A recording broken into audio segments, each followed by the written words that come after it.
আসসালামু আলাইকুম প্রিয় দর্শক, অন্য মঞ্চের আলোচনায় আপনাদের সকলকে আমন্ত্রণ জানাচ্ছি। 12ই ফেব্রুয়ারি নির্বাচন প্রায় চলে এসেছে, যদিও এখনো পর্যন্ত বোঝা যাচ্ছে না এই নির্বাচন শেষ পর্যন্ত হবে কি হবে না। কারণ হওয়ার পক্ষে যেমন অনেক কারণ আছে, তেমন না হওয়ার পক্ষেও অনেক কারণ দেখা যাচ্ছে। তো যাই হোক, এই পরিপ্রেক্ষিতে যদি নির্বাচন হয় তাহলে বাংলাদেশে কি করতে পারেন সাধারণ মানুষ, বিশেষ করে যারা আওয়ামী লীগ সমর্থক মানুষ যারা আছেন, এই নির্বাচনে তাদের ভূমিকা কি হতে পারে, এই নিয়ে আমার কাছে অনেক প্রশ্ন এসেছে। অনেকেই জানতে চেয়েছেন যে তারা কি করবেন, কি করতে চান। তাদের সামনে একটা দিক হচ্ছে জামাতকে যেমন দূরে সরিয়ে রাখতে, যেমন তারা কি বিএনপির পক্ষে যাবেন কি, এই ধরনের অনেক প্রশ্ন এসছে। আবার অনেকে জানতে চেয়েছেন বিএনপি আদৌ কতটা বিশ্বাসযোগ্য ইত্যাদি বিষয় নিয়ে। দেখুন, আমি এই ক্যালকাটা ডায়ালগস চ্যানেল থেকে আমি গত প্রায় 1.5 বছর ধরে, মানে 5 আগস্টের 2024-এর 5 আগস্টের পর থেকেই, সেই সময় থেকেই আমি আমার এই চ্যানেল চালু শুরু করে গেছি। এবং ভারতের মধ্যে, কলকাতায় তো বটেই, ভারতের মধ্যে আমার এই চ্যানেল হচ্ছে সবচেয়ে প্রথম চ্যানেল যে বাংলাদেশের রাজনীতি নিয়ে তারা তাদের বক্তব্য রাখা শুরু করে, প্রতিবেদন দেওয়া শুরু করে। সুতরাং আমার আপনারা জানেন, অবশ্যই জানেন যে আমার বড় সংখ্যক দর্শক ভিউয়ার হচ্ছেন বাংলাদেশের মানুষ, এবং তার মধ্যেও আবার একটি বিশেষ শ্রেণীর মানুষ আছেন, বিশেষ রাজনীতির মানুষ আছেন। তাদের নামটা আমার পরিষ্কার করে বলার দরকার পড়ে না, কিন্তু আপনারা বুঝতে পারেন আমি কি বলতে চাইছি। তারা হচ্ছে আমার মূল দর্শক বেস, যে ভিউয়ার বেস তারাই। তো তাদের এই প্রশ্নের মুখে পড়ে আমার অনেকের অনেক রকম প্রশ্ন আমার মনে হয়েছে। তারা এই প্রশ্নগুলো করছেন বলে যেমন আমি জানতে পারলাম, তেমনি অনেকের মনে এই প্রশ্নগুলো আছে, কিন্তু তারা এই প্রশ্নগুলোকে সামনে আনতে পারেন না কিংবা লিখছেন না। কিন্তু তাদেরও সমান আগ্রহ আছে এই প্রশ্নগুলোর নিয়ে আমার বক্তব্য জানবার জন্য। তাদের কি করণীয়, এই ব্যাপারে আমি কি বলতে চাই, এই বিষয়গুলি নিয়ে তাদের বক্তব্য আছে। আজকের এই প্রতিবেদনে আমি ছোট ছোট কিছু প্রশ্নের মাধ্যমে তাদের এই কথাগুলো আমি আমার তরফ থেকে তার উত্তর দেয়া কিংবা আমার বক্তব্য জানাবার চেষ্টা করব। তো প্রথম এই প্রশ্ন উত্তর পর্ব আজকের এখানটায়। বিষয় আওয়ামী লীগ এবং নির্বাচন, গণভোট এবং সংসদ নির্বাচন সব মিলিয়ে আমার প্রথমে যে প্রশ্নটা নিয়ে কথা বলবো সেটা হচ্ছে যে দেখা যাচ্ছে পশ্চিমী দুনিয়া হঠাৎই যেন আওয়ামী লীগের প্রতি বেশ সহানুভূতিশীল হয়ে উঠেছে। আপনারা জানেন কানাডা পার্লামেন্টে এই বিষয় নিয়ে কথা উঠেছে, এবং তাছাড়া ইউরোপীয় ইউনিয়ন, ইউরোপের বিভিন্ন দেশ এবং আমেরিকার সংসদের সেনেটের বেশ কিছু সদস্য মিলে তারা চিঠি পর্যন্ত লিখেছেন ইউনূস সরকারকে। তো বিশেষ করে দেখা যাচ্ছে যে আওয়ামী লীগের প্রতি হঠাৎই যেন সহানুভূতিশীল হয়ে উঠেছে। এর কারণটা কি? এর কারণ দেখুন, প্রায় 1.5 বছর হয়ে গেছে আওয়ামী লীগ, শেখ হাসিনা সরকারের পতন ঘটেছে, কিন্তু প্রথম দিকে প্রায় 12-13 মাস পর্যন্ত যে আওয়ামী লীগের বিরুদ্ধে যে প্রচারটা সারা পৃথিবীব্যাপী জারি ছিল, সেই প্রচারটা একতরফা চলেছে।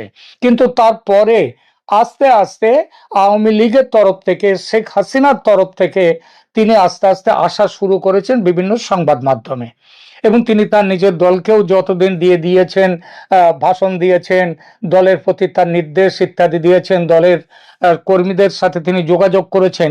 কিন্তু সেখানটায় দলের পক্ষ থেকে যে আন্তর্জাতিক বিশ্বের কাছে যে জানানোর ব্যাপারটা, সেটা সেভাবে আসেনি।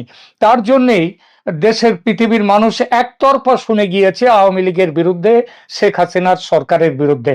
যে মুহূর্তে বিভিন্ন সংবাদ মাধ্যমকে আওয়ামী লীগের প্রধান হিসেবে শেখ হাসিনা তার বক্তব্য রাখতে শুরু করলেন, যেভাবেই দিল্লিতে পরপর 2টো সংবাদ সম্মেলন হয়ে গেল, একটা সংবাদ সম্মেলনে বিদেশি সাংবাদিকরা, তার সাউথ এশিয়ার যে ফরেন করেসপন্ডেন্টস ক্লাব, তারা সেইটা ব্যবহার করেছে। তো এই সবের ফলে সারা পৃথিবীতে আওয়ামী লীগের বক্তব্যটা এতদিনে ভালোভাবে জানা শুরু হয়েছে। তার ফলেই দেখা যাচ্ছে আওয়ামী লীগের প্রতি যে এর আগে তাদের একটা অন্য বিরোধ ছিল, সেটা আস্তে আস্তে সত্যিটা জানার পর সহানুভূতিশীল হয়ে উঠছে সারা পশ্চিমী দুনিয়া। তো তো বিশেষ করে নির্বাচনী আওয়ামী লীগের অন্তর্ভুক্তির ব্যাপারে তারা দাবি করছে যে আওয়ামী লীগকে নির্বাচনে অংশ নিতে দেওয়া উচিত। এর কারণটা কি, এই প্রসঙ্গে এইবার দু চার কথা। দেখুন, যে আপনারা জানেন যে 12ই ফেব্রুয়ারি নির্বাচন, জুলাই সনদেরও এর দুটো পার্ট। একটা পার্ট জুলাই সনদের ওপর একটি সাংবিধানিক গণভোট অনুষ্ঠিত হবে, হ্যাঁ অথবা না, এবং আর একটা হচ্ছে সংসদের নির্বাচন। তো পশ্চিমা দেশগুলোর হঠাৎ এই সহানুভূতির কারণ কি, যে তারা বলছে আওয়ামী লীগকে নিয়ে নির্বাচন করতে হবে? বিশেষ করে পশ্চিমা দেশগুলো, এমনকি যুক্তরাষ্ট্র, ইউরোপীয় ইউনিয়ন, এরা সরাসরি আওয়ামী লীগের প্রতি এখন সহানুভূতি দেখাচ্ছে। বিষয়টি কিন্তু এমন নয়। তাদের এই অবস্থান, এর মধ্যে কিন্তু মারপ্যাঁচ আছে। তারা একদিকে বলছে ইনক্লুসিভ বা অন্তর্ভুক্তিমূলক গণতন্ত্র, আবার এই গণতন্ত্রে আওয়ামী লীগকে রেখে যে গণতন্ত্র পূরণ করতে হবে তা নয়। তাদের আবার অনেকের মতামত হচ্ছে যে ইনক্লুসিভ, অর্থাৎ সমস্ত যারা ভোট দেবেন ভোটার, তারা এসে তাদেরকে অন্তর্ভুক্ত করতে হবে। এইরকম মারপ্যাচ, কথার মারপ্যাচও কিন্তু রয়েছে। তো এরই মধ্যে উল্লেখযোগ্য যেটা হচ্ছে যে মার্কিন কংগ্রেসের কয়েকজন সদস্য, তারপরে আপনি বলেন কানাডার পার্লামেন্টে প্রশ্ন উঠেছে, ইউরোপীয় ইউনিয়ন, ইংল্যান্ডেও প্রশ্ন উঠেছে, আন্তর্জাতিক মানবাধিকার সংস্থাগুলো মনে করছে যে একটা বড় রাজনৈতিক দলকে পুরোপুরি নিষিদ্ধ করে নির্বাচন করলে তার আন্তর্জাতিক গ্রহণযোগ্যতা ও বৈধতা সংকটে পড়তে পারে।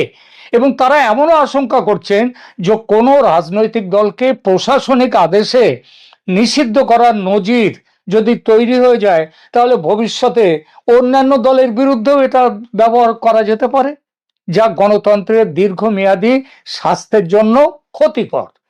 তো সেই জন্যেই এই ভারসাম্য রক্ষার জন্যে আওয়ামী লীগকে নির্বাচনে, অন্তত যদি আওয়ামী লীগের একটা রিফাইন্ড বা পরিশোধিত অংশকেও নির্বাচনে নিয়ে আসা যায়, তাহলে এটা ঠিক হবে। এবং এতে আরো আর একটা ব্যাপার আছে তাদের মধ্যে, সেই বলে না, সেই ভূতের ভয়, যে জামাতের মধ্যে যে সাম্প্রদায়িক ভূত রয়েছে, সেই ভূত কার গলা কখন টিপবে, কার ঘাড় কখন ভাঙবে, সে ভয়টাও রয়েছে। সেই জন্যেই তাদের মধ্যে এখন মনে করছে যে এদেরকে একটা চেক অ্যান্ড ব্যালেন্সের মধ্যে রাখতে গেলে আওয়ামী লীগকে নিয়ে আসতে হবে। এই জন্যই আওয়ামী লীগের পক্ষে, এবং সেই পক্ষে কথা বলতে গিয়েও মারপ্যাঁচ দিয়ে কথা হচ্ছে, এইটা বললাম। এরপরে এখন আপনাদের একটা প্রশ্ন আসতে পারে এর মধ্যে, যে মার্কিন দূতাবাস, তারা মার্কিন কিন্তু মার্কিনীরা তারা বলছে যে তারা যে সেখানটায় তারা বলছে যে অন্তর্ভুক্তিমূলক নির্বাচন আনতে হবে, কিন্তু সেখানে ওই যে বললাম যে অন্তর্ভুক্তিমূলক নির্বাচন আওয়ামী লীগকে সরাসরি আনতে হবে এমন কথা বলছে না। এমন কথা একেবারে সরাসরি নিয়ে আসার কথা একমাত্র স্পষ্টভাবে বলছে ভারত, বলছে জাপান, বলছে আরো কিছু কিছু দেশ রয়েছে। তবে ভারতের অবস্থান পরিষ্কার, আওয়ামী লীগকে নির্বাচনে অংশ নিতে দিতে হবে। কিন্তু দেখুন, সরকার যদি, আমেরিকা যদি এই কথা বলে, তাহলে সরকার কি চুপচাপ ইউনূস আমেরিকার কথায় মেনে না মেনে চলার মতো ক্ষমতা কি আছে ইউনূসের? সেই ক্ষমতা তো তার নেই, কারণ ইউনূস তো হচ্ছে আমেরিকার বসানো সরকার। আর আমেরিকা খুব ভালো জানে, আমেরিকার মাটিতে দাঁড়িয়ে ইউনূস বলে এসছেন যে এটা কোনো গণ অভ্যুত্থান নয়, হঠাৎ গজিয়ে ওটা গণ অভ্যুত্থান নয়, এটা একটা মেটিকুলাস ডিজাইন। যেটা তিনি বলেননি সেই মিটিংয়ে সেখানে, সেটা হচ্ছে এই মেটিকুলাস ডিজাইন। এই ডিজাইনটা তৈরি হয়েছে ডিপ স্টেট আমেরিকা তখন বাইডেন প্রশাসন, তারা তো এর সাথে একেবারে ঘনিষ্ঠভাবে জড়িত। তো আমেরিকা যদি চায় যে ভোট না করে, যে আওয়ামী লীগকে নিয়েই ভোট করতে হবে, আমেরিকা যদি সত্যি মন থেকে এটা চায়, এবং সেটা যদি ইউনূসকে বলে, ইউনূসের না মানার কোনো ক্ষমতা আছে? নেই।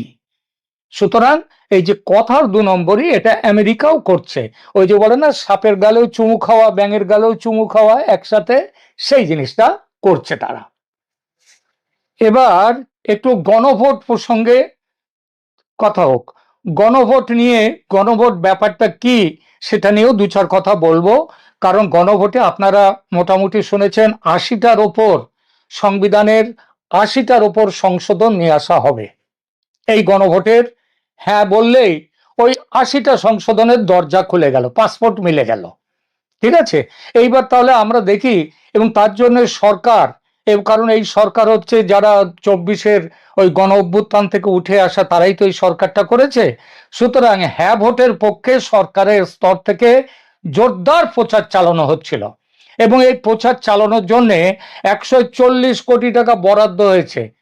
আবার দেখা যাচ্ছে প্রায় 22শে জানুয়ারি এবং তার আগের থেকেই শুরু হয়ে গেছে হ্যাঁ ভোটের পক্ষে সরকারের প্রচার। কিন্তু হঠাৎ 22-এর পর থেকে এই 30শে জানুয়ারি এসে নির্বাচন কমিশন, মানে প্রায় 9-10 দিন ধরে নির্বাচন কমিশন কোনো কথা বলেনি। হঠাৎ এসে নির্বাচন কমিশন বলেছে যে সরকারে যারা রয়েছে, সরকারি কর্মী যারা, তো সরকারে যারা রয়েছে তারাও তো সরকারি কর্মী, তো এই সরকারি কর্মীরা এরা হ্যাঁ ভোটে নির্বাচনের পক্ষে, গণভোটের পক্ষে প্রচার চালাতে পারবেন না, এইটা নিষিদ্ধ করেছে। এবং তারা প্রচার চালানোর জন্য 140 কোটি টাকা বরাদ্দ করেছে এই সরকার, সেই কথা সেটাও তারা বলে দিয়েছে এটা চলবে না। মজার কথা হলো এই নিষেধাজ্ঞা ঘোষিত হলো মার্কিন রাষ্ট্রদূত ব্রেন ক্রিস্টেনসন, তিনি মুখ্য নির্বাচনের সঙ্গে 29শে জানুয়ারি দেখা করলেন। দেখা করার পর সাংবাদিকদের ডেকে তিনি বিষয়টি নিয়ে যুক্তরাষ্ট্রের অবস্থান বললেন যে যুক্তরাষ্ট্র এটা চায় না, যুক্তরাষ্ট্র নিরপেক্ষ থাকতে চায়। আমাদের তাহলে অনেকে প্রশ্ন করেছেন আমাকে যে এই ব্যাপারে তো হাইকোর্টেও মামলা দায়ের হয়েছে। কে করেছে দায়ের? মামলা দায়ের করেছে কিন্তু সরকার, তারা নির্বাচন কমিশনের বিরুদ্ধে মামলা দায়ের করেছে। তো এই বিষয় নিয়ে কি অ্যাকচুয়ালি বক্তব্যটা কি আমরা জানতে চাই, তো সেই প্রসঙ্গে দু চার কথা বলি। দেখুন, বাংলাদেশে বর্তমানে রাজনৈতিক পরিস্থিতি বেশ নাটকীয় মোড় নিয়েছে। জুলাই সনদ কেন্দ্রিক গণভোটের আগে এই পরিস্থিতি নিয়ে সরকার ও নির্বাচন কমিশনের মধ্যে হঠাৎই একটুখানি টানাপোড়েন দেখা যাচ্ছে। এই টানাপোড়েনটা অনেকটাই সেই ঠাকুর ঘরে কে রে আমি তো কলা খাইনি সেই গোছের, যেন ভাব রেখেছিল এতদিন নির্বাচন কমিশন তারা কিচ্ছু জানে না, হঠাৎ তাদের জ্ঞান ফিরেছে, তাদের চোখ খুলেছে। তাহলে কেন? তাহলে এইবার এইটা নিয়ে একটু করা যাক। অন্তর্বর্তীকালীন সরকার জুলাই সনদ বা সংবিধান সংশোধন, সাদা বাংলায়, সেই প্রস্তাবগুলোর পক্ষে জনমত গড়তে ছটি মন্ত্রণালয়ের মাধ্যমে প্রায় 140 কোটি টাকা বরাদ্দ করেছিল। উদ্দেশ্য ছিল গণভোটে হ্যাঁ ভোটের পক্ষে প্রচার চালানো। তবে গত 29শে জানুয়ারি নির্বাচন কমিশন একটি নির্দেশ জারি করে এটা বন্ধ করে দিয়েছে, বলেছে কোনো প্রচার চালানো চলবে না। সরকারি অর্থ বা রাষ্ট্রীয় সম্পদ ব্যবহার করে কোনো নির্দিষ্ট পক্ষের প্রচার চালালে সেটা নির্বাচনী আচরণবিধির লঙ্ঘন হবে এবং উপযুক্ত তার যে নির্বাচনী আইন অনুযায়ী যা শাস্তি পাওয়ার সেই শাস্তি পেতে হবে। এই প্রসঙ্গে মার্কিন রাষ্ট্রদূতের ভূমিকা কেন এসে গেল? এটা সত্য, এটা তো সবাই দেখেছে যে 27শে জানুয়ারি বেন ক্রিস্টেনসন রাষ্ট্রদূত তিনি নির্বাচন কমিশনারের সঙ্গে দেখা করলেন। তারপর সাংবাদিকদেরকে বললেন যে যুক্তরাষ্ট্র এই বিষয়ে কোনো বিশেষ পক্ষ নিতে আগ্রহী নয় এবং এইটা বলার পরপরই নির্বাচন কমিশন সরকারের হ্যাঁ ভোটের প্রচারের ওপর নিষেধাজ্ঞা দিয়ে দিল। এর মাধ্যমে এটাই বোঝা গেল, নির্বাচন কমিশন বোঝাতে চাইছে তারা সরকার থেকে বিচ্ছিন্ন, আসলে বিচ্ছিন্নই নয়, তারাই সরকারেরই একটা অংশ। আর এই যে তারা এটা করে এটাও বোঝালো যে তারা মার্কিন যুক্তরাষ্ট্রের কথা শুনবার জন্য সবার আগে প্রস্তুত। আর হাইকোর্টের মামলাটা এটা ঠিকই যে হাইকোর্টে একটা রিট দায়ের করা হয়েছে সরকার পক্ষ থেকে। সরকার পক্ষ তাদের বক্তব্য হচ্ছে যে এই প্রস্তাব তো সরকার নিজেই নিয়ে এসছে, সুতরাং এই প্রস্তাবের গুরুত্ব তুলে ধরা সরকারের নৈতিক দায়িত্ব। আর বিরোধীরা এটাকে সরকারের অর্থের অপচয় বলেছে, কিন্তু এটা তা নয়, সরকারের নিজেরই তো দায়িত্ব এটা। তো এখন এর ফলে এখন হাইকোর্ট কি রায় দেবে সে রায় তো পরের কথা। তবে এমন রায় দেওয়ার কারণ যা তো প্রচার করার সে তো প্রচার হয়ে গেছে, সুতরাং এখন যদি হাইকোর্ট উল্টো রায়ও দেয় যে ঠিকই দিয়েছে কমিশন, সিদ্ধান্ত নিয়েছে ঠিকই, তাহলে হাইকোর্ট চুপচাপ বলে দিতে পারে যে হ্যাঁ নির্বাচন কমিশনের নিষেধাজ্ঞা এটা বহাল থাকলো। তাহলে এই যে প্রশ্নটা এইবার, তাহলে এখন একটা জিনিসও হচ্ছে এই শেষ দিকে এসে এই জিনিসটা যে দেয়া হলো এটা সরকার একটু থমকে গেল ঠিকই, কিন্তু কাজ যা করবার সেটা তো হয়েই গেছে। এখন অনেকেই প্রশ্ন করেছেন এই পরিস্থিতিতে নির্বাচন স্থগিত হওয়ার সম্ভাবনা আছে কি? যুক্তরাষ্ট্র কি আওয়ামী লীগকে সমর্থনের কোনো ইঙ্গিত দিচ্ছে? দেখুন, এই প্রশ্ন খুব জটিল প্রশ্ন। তবে প্রশ্নের একটা উত্তর হচ্ছে, নির্বাচন স্থগিত হওয়ার ব্যাপারে কমিশনের পক্ষ থেকে এখনো কোনো আনুষ্ঠানিক ঘোষণা আসেনি, এবং আসতে চলেছে এমন কোনো ইঙ্গিতও দেয়া হয়নি। তবে পরিস্থিতির গুরুত্ব বিবেচনা করে একটা বলা যায় যে একটা প্রবল অনিশ্চয়তা কিন্তু ঝুলে আছে। এর কারণগুলো কি?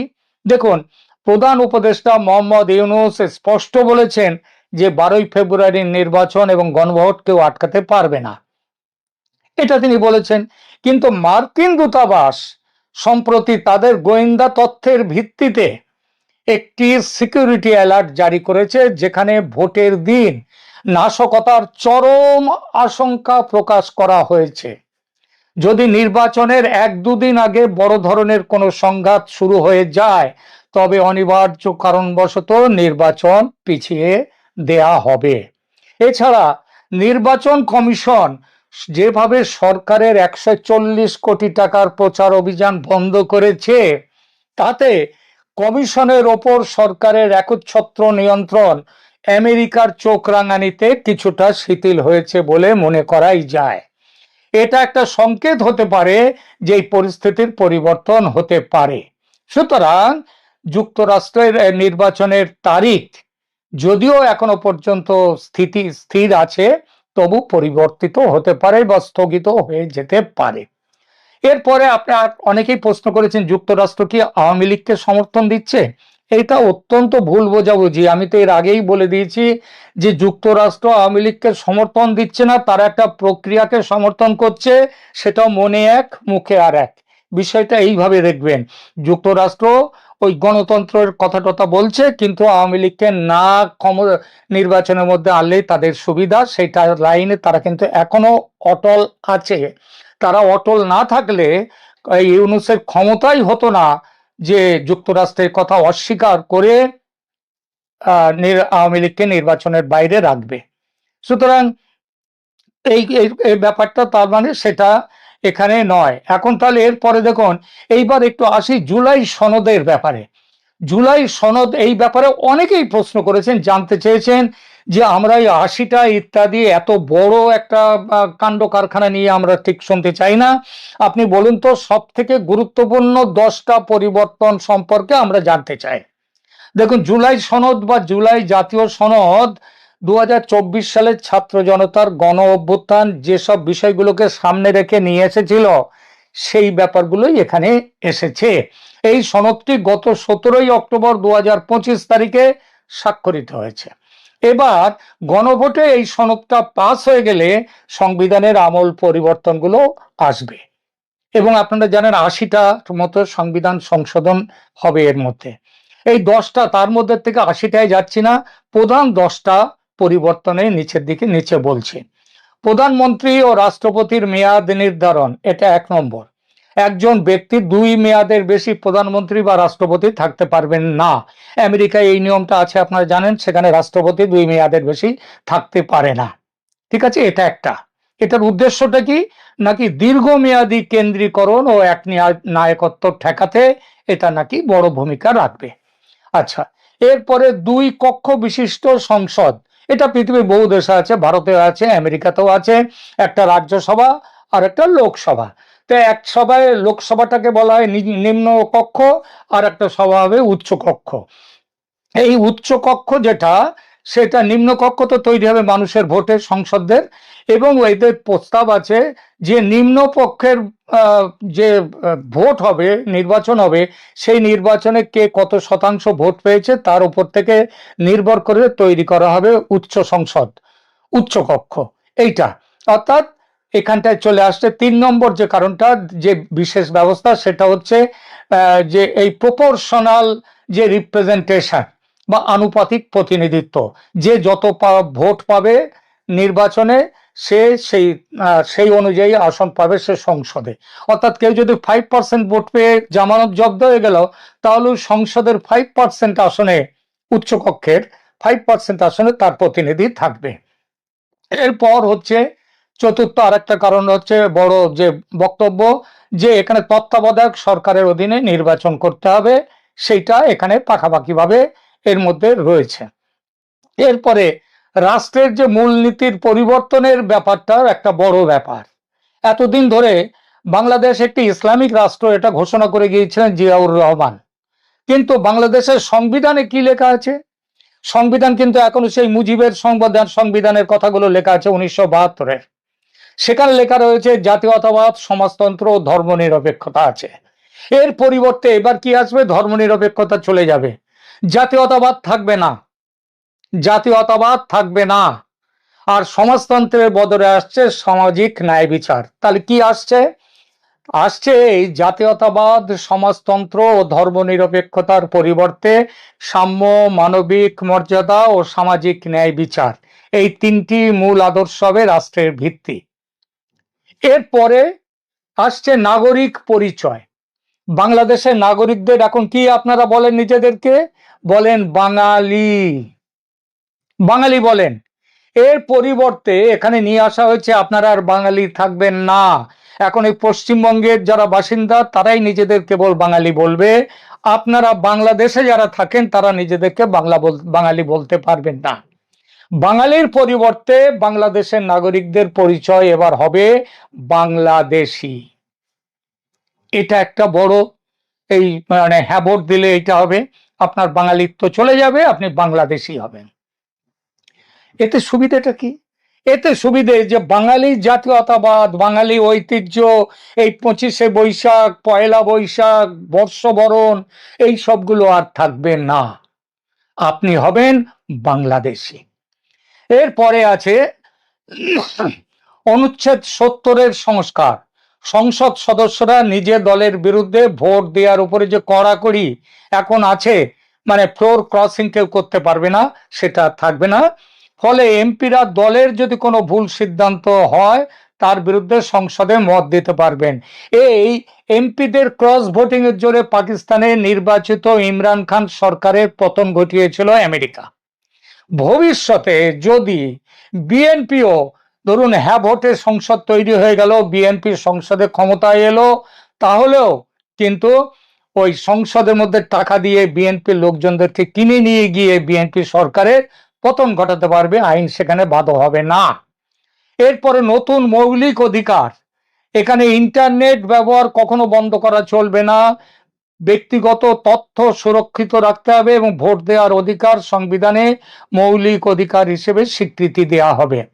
এরপরে হচ্ছে জাতীয় সাংবিধানিক কাউন্সিল গঠন করতে হবে, নির্বাচন কমিশন, দুর্নীতি দমন কমিশন, বিচারক নিয়োগের মধ্যে এদের মতো যে গুরুত্বপূর্ণ পদের নিয়োগগুলো আর প্রধানমন্ত্রীর ইচ্ছায় হবে না, বরং একটি জাতীয় সাংবিধানিক কাউন্সিলের সুপারিশে এইগুলো হবে। এরপরে তারুণ্যের অংশগ্রহণ, সে সম্পর্কে বলা আছে, এটা 10 নম্বর, নির্বাচনে প্রার্থী হওয়ার সর্বনিম্ন বয়স 25 বছর থেকে কমিয়ে 21 বছর করা হবে এবং সংসদের তরুণদের জন্য 10% কোটা রাখার প্রস্তাব করা হয়েছে। মনে রাখবেন, কোটা বিরোধী আন্দোলন করে যারা এসেছে তারাই 10% কোটা সংসদের তরুণদের জন্য রাখার প্রস্তাব দিয়েছেন। এই সংস্কার